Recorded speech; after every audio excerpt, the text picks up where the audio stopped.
All right, let's jump right into this explainer. We're unpacking a massive historical record today. Centuries of survival, statecraft, and constantly shifting alliances in ancient China. We are talking about the epic and honestly tragic story of the State of Zheng. It's a literal masterclass in how geography, brilliant diplomacy, and sometimes sheer ruthlessness can keep a small nation alive in a world totally dominated by giants.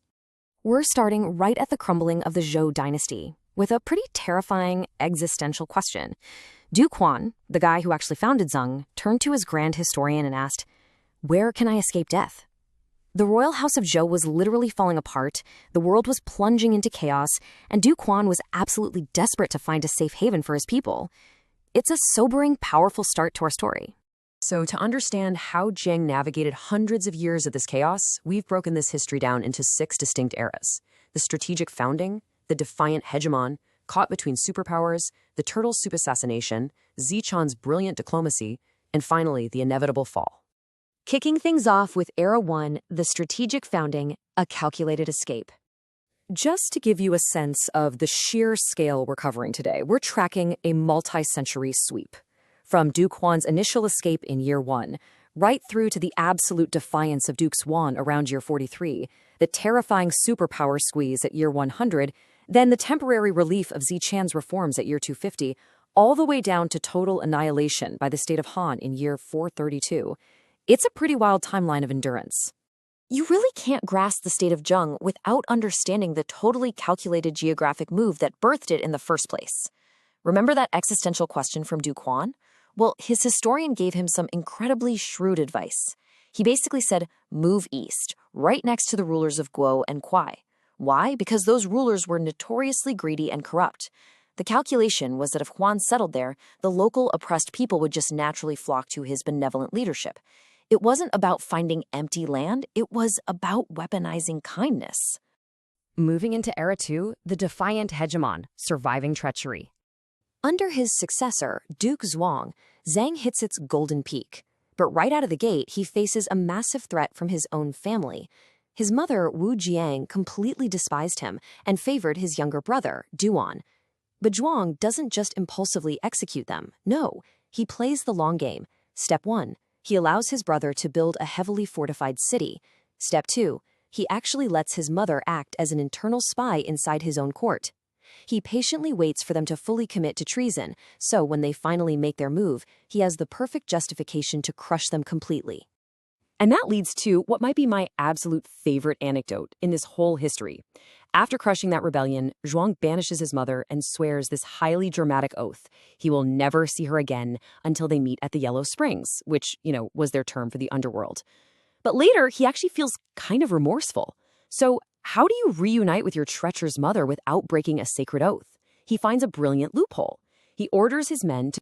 Zhuang wasn't just ruthless with his family, though. He boldly took on central authority itself. He literally went to war with the supreme king of Zhou and won. His forces even shot the king in the arm during the battle.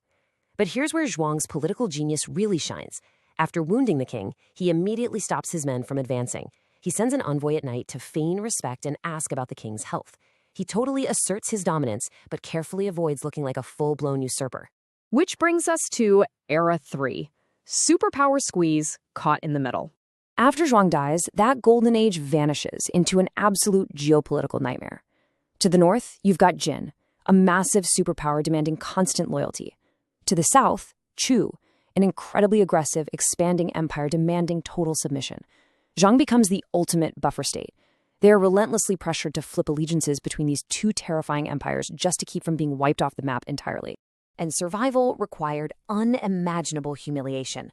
When the king of Chu besieged Zhang for months, Duke Xiang had absolutely no choice but to surrender. He strips bare-backed, holds a sheep in his hands, and grovels before the king of Chu. He begs for mercy, even offering to let his people become slaves just to save the city from total destruction. It is a brutal, stark reminder of what happens when you're a small state living in a world of giants.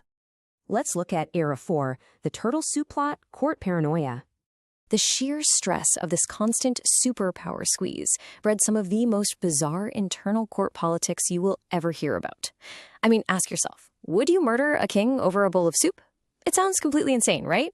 But in the highly paranoid, highly pressurized State of Zheng, a simple dinner invitation literally led to regicide. Let me break down the infamous twitching finger incident. Before a royal banquet, a minister named Zichan notices his index finger twitching, and he brags to everyone that this is a magical omen he's about to eat something exotic. Well, Duke Ling hears about this boast. So, when exotic turtle soup is served, the Duke decides to play a cruel prank and deliberately skip Zichan just to humiliate him.